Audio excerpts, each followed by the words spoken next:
All right, we back with another episode of Interview with Fatfunny. Today we got Shirley the Holy One. all right, so Shirley the Holy One. Yeah. So how do you get your name? It just transitioned from, I was battling my name with Showtime and it just, hood shit, grew into that. Mm-hmm. All right, so the Holy One. Sometimes people just like religious, but nah, you just Shirley One. God MC. Shirley the Holy One, like that's my moniker. My rap name is Shirley, but the Holy One is like God MC type shit. All right. So when did you start when did you start rapping and what made you start rapping? I've been rapping forever, man. As long as I can remember, I've been rapping and, just growing up in the culture. Mm-hmm. Hove, Outkast, Hot Boys, Nas, everybody. I listen to everybody. So, just wanting to. So that will kind of motivate you. So, all right. So when did you realize you was nice?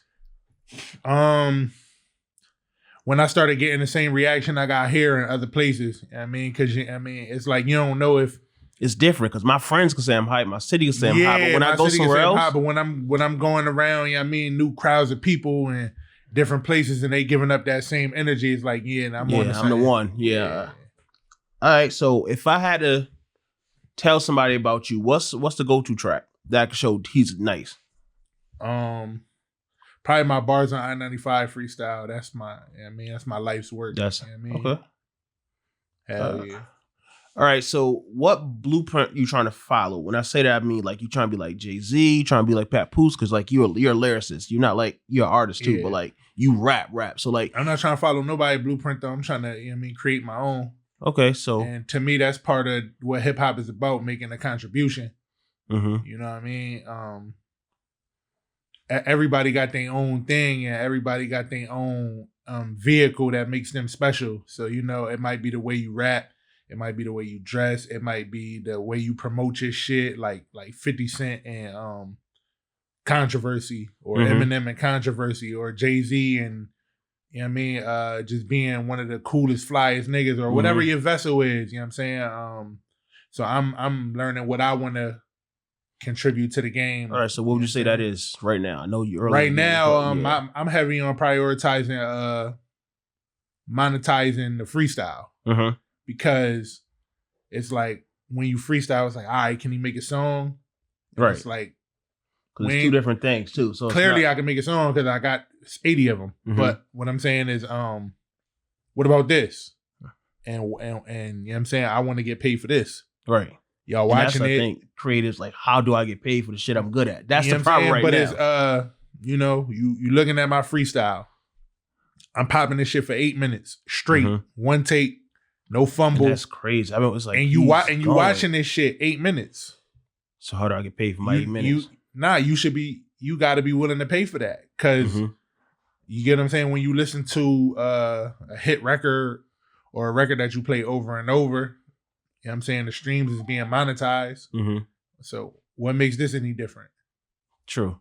Have you ever entered into like the freestyle battles or anything, or no? It's just like straight. I came up battling, but that ain't what I'm into. Oh. Not right now. You know what I'm saying? I got more of a story to tell than to be joking. Better. All right. You know what I'm saying? So how many projects you got all together? I know you said you got 80 songs, but like how many projects you put out so far? In my life? Yeah. A lot. But the most recent ones, yeah. Show Love 1, Show Love 2, Billions, Dope Sample, and like a bunch of singles in between, a bunch of features in between. So like 4 or 5 projects. So which one you most proud of? I don't know, man. It's hard to say. They all represent something different. They all represent a different part of my life. You know what I'm saying? Being more in the streets, transitioning, you're trying to get out, going through everything in between. They all tell a part of my story. You know because I was watching an interview. You said once you got out of jail, that's what really put the battery in your back to really take music serious. So why was that the point to make you make music serious? I was selling crack 1,000 miles an hour, and when you see the other side of it, when you sitting in jail, you get to see the full spectrum of this shit. You know what I'm saying? And I wasn't like just in one jail. I don't know if, you know what I mean, however God intended it, but I went from county to Walker to the Annex to Cheshire to McDougal. I mean, not McDougal. Fuck is this shit called?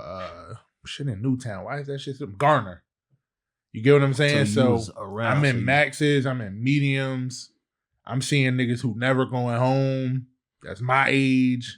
I'm seeing niggas who been down since 89 talking to me about, yo, you know this nigga? And it's like, man, you've been down since fucking 90. He dead. The fuck, what you mean? Yeah, but it's just like, all right, this could be my reality very easily. Living the life I'm living or the life I was living. This could be the outcome easily. Like, it's not even a long shot. Right. Niggas get football numbers every day. You get what I'm saying? So it's like, I want to do something different and I got this talent and people fucking with it. So let me lean on that and make that. You feel me? All right, I see. Because sometimes God sit us down to make us really think about what the fuck are we doing? What's next? Especially when we give you a talent. Man. It's just like, you feel me? Like, you in jail with a bunch of niggas, a bunch of niggas who like, you know what I'm saying, joking and singing all night and making light of this shit. And you know, shit funny to me. I want to go home. Like, what? Nah, I'm saying you go through the motions or whatever because you got to make the best of it. But it's just like, man, this ain't what I want to do with the rest of my time. Get a reality check. You know what I'm saying? So you got motherfuckers, you got punks in there and all types of gay shit going on. And you got asshole COs. You on lockdown, you don't want to be around. Shakedowns, motherfuckers telling you get naked, lift your balls, squat, cough. You know what I'm saying? You get a visit from your shorty. I mean, y'all might hug, you kiss each other. Your dick get hard, then you got to go back in the shit. Right. You get what I'm saying? It's just like ugly. Like, nah, this ain't it. You know what I mean? So I just knew like, nah. So that really drove you to really take music serious. Yeah. All right. So I seen you popping up everywhere, but the first thing that got my attention was the bars on I-95 freestyle. And then I was watching Sway Universe interview. You said you was the first person on bars on I-95. So I did my fact check. I'm like, oh yeah, this nigga was the first person up there. So one, did you think that platform would grow so big, being the first person up there? And what did it do for your career once you had, because you was the first person up there, but it was like your second or third interview that freestyle really sent you out there. You can't, I'd be lying if I said I knew it was going to do what it was going to do. But what I will say is, I trusted, you know what I'm saying, AB and his team, and I worked with AB before that. So I knew AB to be a serious nigga. And I knew that he would put his best foot forward and he wouldn't just put anything or put his stamp on anything. So you know what I mean? I was confident in that, and that made me latch on to it without it having momentum. It made me latch on to it. And as far as the second freestyle I did, that shit is like at damn near 300,000. So whatever that does for your career is 300,000 people who know who I am or saw my shit. You know but I think that really put you out there, because once you did that, you was up here doing freestyles. You was up there doing freestyles. All right, so what do you like doing more, freestyles or writing songs? I like them both, but with the way social media is, the freestyle will get people attention. Yeah, the freestyles perform better up there because it's just a little bit more entertaining. It's like a highlight versus a basketball game. Like highlights will perform better on social media than watching the whole game. You can really see the interaction with the people, like they fucking. So it's like you know what I'm saying? It's like when you turn on your TV and you look at your phone, you're looking for different things. When you turn on your TV, you looking to be immersed in something like, all right, I know I'm about to watch The Wire and I'm going to watch 4 episodes of this and I'm going to get into the plot and the characters is going to develop and I'm going to really watch this. But when you open your phone, I want to be entertained right now. Right there now, yeah. And every time I swipe my thumb, I want to be entertained. So the freestyles go with that. You know what I'm saying? With the freestyles, you can really interact with the people and you see what they're talking about. Like, one thing I like about your freestyles, you read the comments. Normally, when you go to like YouTube or something, you see like 7 good comments and 100 hating ass comments. Yeah. Nobody got nothing bad to say about your skill. Like you spit, everybody fuck with it. That should be wild though. It's because it shit wild though, because I just did On the Radar and somebody's shit came out the same day as me on the Radar. My shit was a light year better than they shit. But they shit was so bad. It might have been a comedian, but the shit was so bad that it got like thousands of comments. Really? Yeah. So it was just like, damn, man, maybe that shit be helping niggas. Like, but yeah, like when niggas be like, yo, how this nigga trash he? Maybe that's right. People like to trash it though. Like the good shit. Yeah, people, you put it up on Say Cheese or you put it up on World Star and there's 1,000 motherfuckers under the comments. You know, that's awareness in a way. All right. So tell us about some of your features. You got some notable features. So like tell me some of the people you work with and what was your favorite one? I work with Benny the Butcher. I work with Smoke Dizza, Nimlo, Lady London, Sue Surf, Millie's. It's hard to say what the favorite is because they all, you know what I mean, masters of their craft in a different way. You know what I'm saying? I love the Benny record. I love the Sue record. I love the Lady record. I love all the records, man. So it's hard to say. They all offer their own thing, man. But yeah, it's hard to say which one is the favorite. All right. So when you recording, was y'all all in the studio with each other? People sent you the track. I did the record with Sue in the studio. I did the record with Benny in the studio. I sent Millie's the record, and Lady sent me her verse. Okay, so what is the energy like in the studio? Like, you hear somebody verse and be like, "Oh hell no, I got to go again. Let me rewrite that." Or is yeah, but that's like in rap, that's like some whole shit. You know what I'm saying? Where it's like if you got a verse and I got a verse, and you hear my shit, and I don't even want to say whole shit, but I was about to say because I'm doing that shit. If you kill me on the track, I was just about to say it ain't no whole shit. That ain't the right word. Yeah. But if I make you change your verse, I'ma know I was busting your ass. Definitely. But I'm still gonna do it because you're not about to kill me on my song. But like on them records, nobody changed their verses. You get what I'm saying? And Free Surf, by the way, like Surf had came out here. He came to my town, Bridgeport, and his niggas was, Surf dead nice. But I'm dead nice. But they might not know that. The niggas he was with, he knew. Right. But I don't think his entourage knew. So he put his verse down. And his man was like, he said it out loud. He was like, "You about to change this shit, huh?" I was like, "Hell no, I ain't changing my verse." I went and put my verse down, my shit. Yeah, I mean, the track was just fire, top to bottom. You know what I mean? Right. But what you call it? Lady cooked me though. Really? Like you think so? Yeah, on the ice cream record, she got off on me. And I left my verses the way they was. That's a good thing. But if you fuck it, I'm just gonna come harder next time.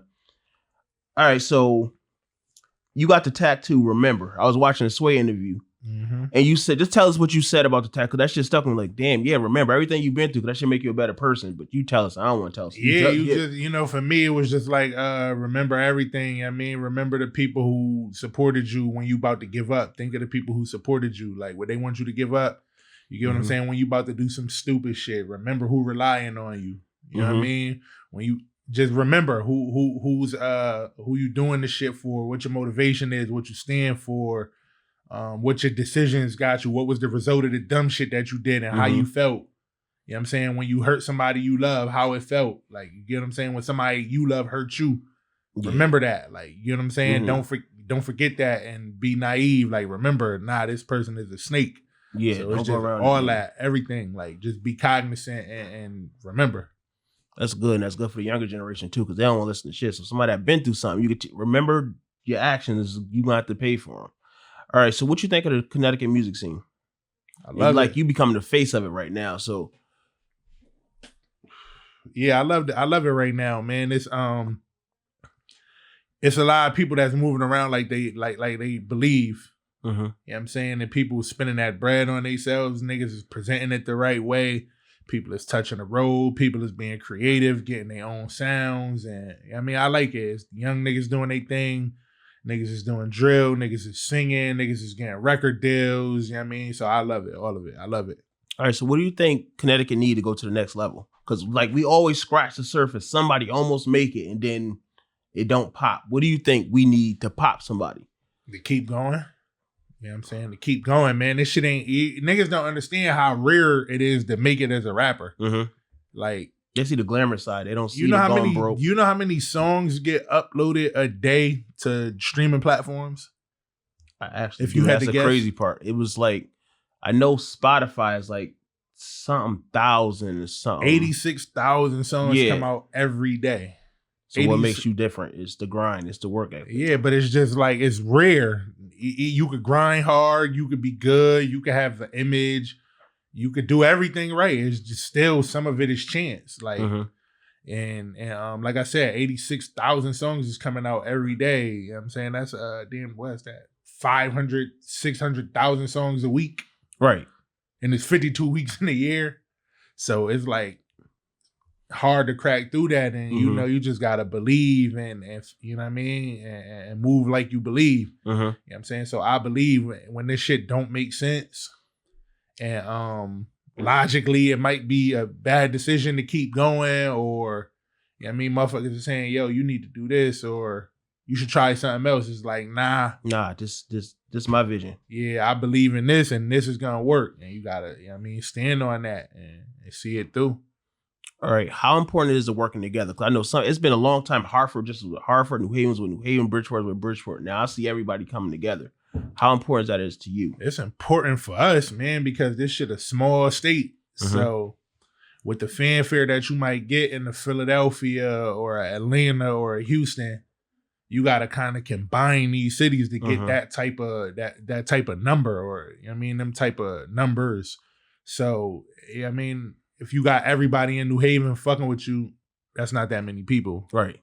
So you need New Haven, Hartford, Waterbury, Meriden, all the big cities, Springfield, Hartford. You need all them people rocking with you, because in essence, for real, that's like one city. Right. Compared to New York and all them other places, is one place. Yeah. All them places I named just now is like a part of New York. Right. It's not even just the city. Like it's not even. But like Brooklyn might got 6 million people alone. Yeah. I get it. You get what I'm saying? So when a nigga from Brooklyn is like, Brooklyn, and people from Brooklyn like, yeah, that's our guy. Right. How many people is that championing that person? Nah, that makes sense. There's millions of people. But if it's just New Haven, like I don't hear you outside of West Haven. Like, so. Yeah, so we need each other. We know that though. You know what I mean? All right, so you performed at Toes a little while ago. How was that experience? How did that come up? Because like Toes is legendary. So Webby had me come out.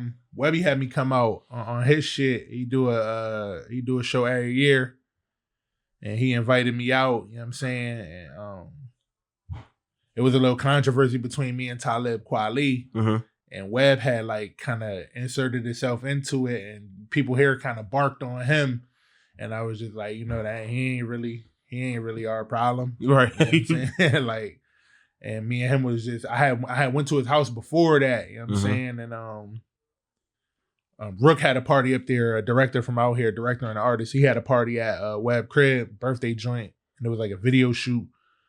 And you know what I'm saying? I met him, and I've been in his house, so I ain't want to just jump out the window like everybody else. Like, this is my, you know what I mean, been personal with, pause.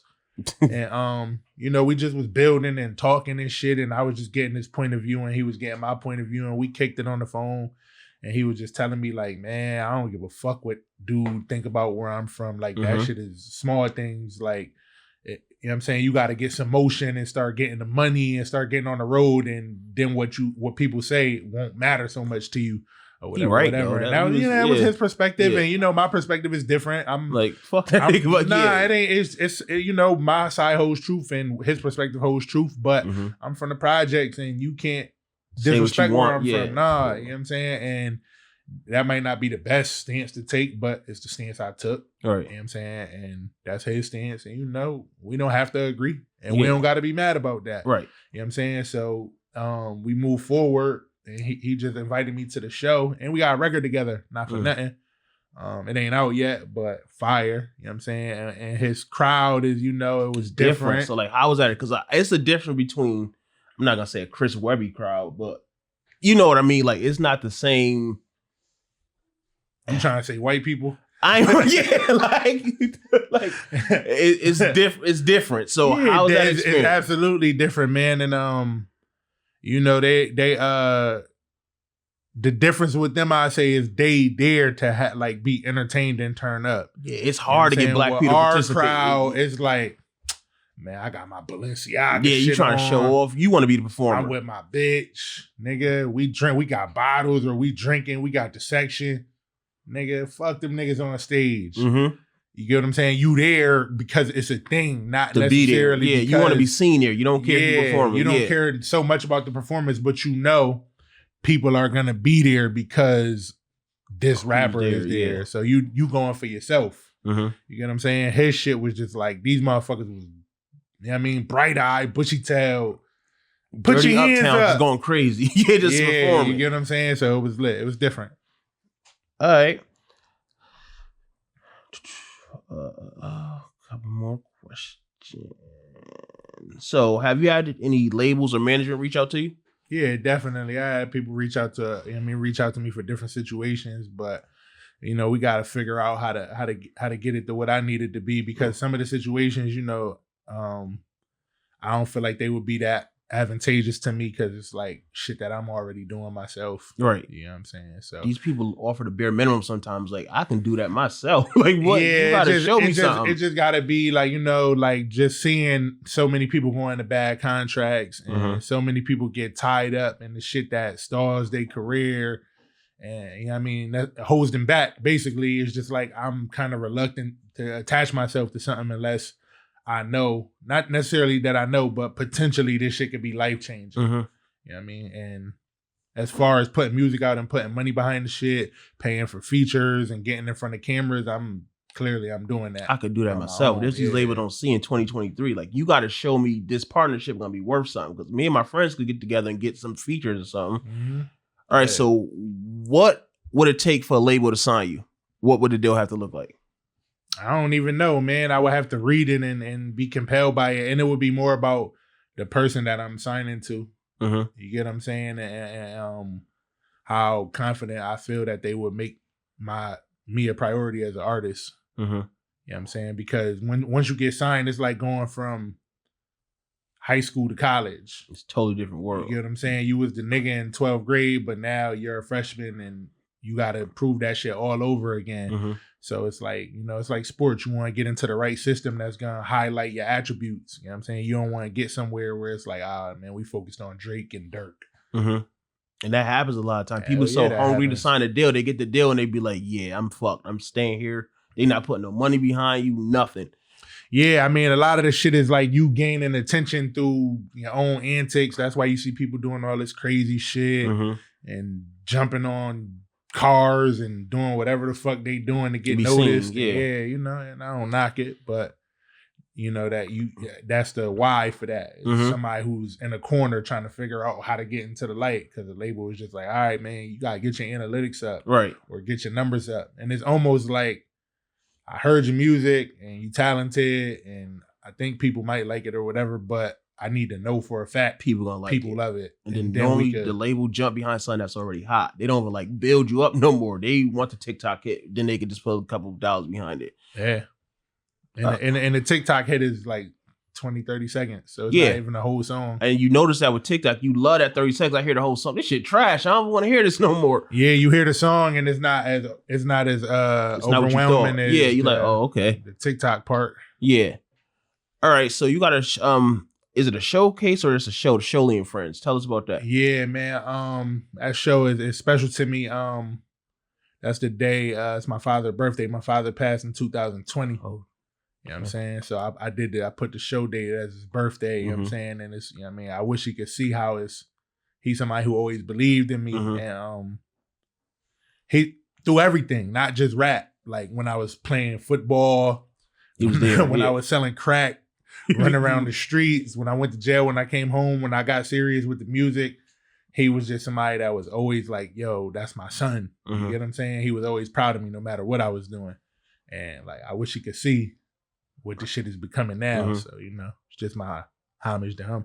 Okay, so is it just you on the bill, or it's like... Nah, it's Showly and Friends, man. I'm gonna have some surprises, all the, big dogs and CT. Yeah, you know what I'm saying? I got friends in high places out here, so... All right. I'm gonna bring them out. We're gonna bring the whole state out. It's in New Haven, 310 State Street, the State House. You know what I mean? So we got Michi, DJ Michi in the building from 93.7. We got Simi in the building from 93.7.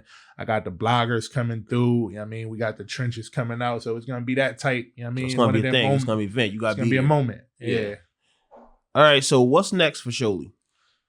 I got records coming out that I'm dropping. So just tapping with me on social media, Showly54. You know what I mean? Get with me on all the DSPs and all that. We getting the music on the tablets for the jails. And like I said, I'm just campaigning and I'm going to keep it going. And what I do want to say, nigga, listen, if you ask me to get in the kitchen, don't be over my shoulder telling me how to cut the onions. Don't be telling me how you want me to season it. If you ask me to cook, I'm asking you, let me cook. You know what I mean? Like, let me handle. You asked me to cook because you know what I do. So let me cook. But yeah, you know what I'm saying? We just keeping it going and dropping the singles, getting the tapes together. You know what I mean? Doing the content, the videos, the rollouts, shit like this. I'm on my way to another podcast right after this. I'm hosting Starless the Night in Queens. So we just pedal to the metal, man. We making it shake, yeah. All right, so thank you for coming through. Appreciate you. That's it. Another episode. We out.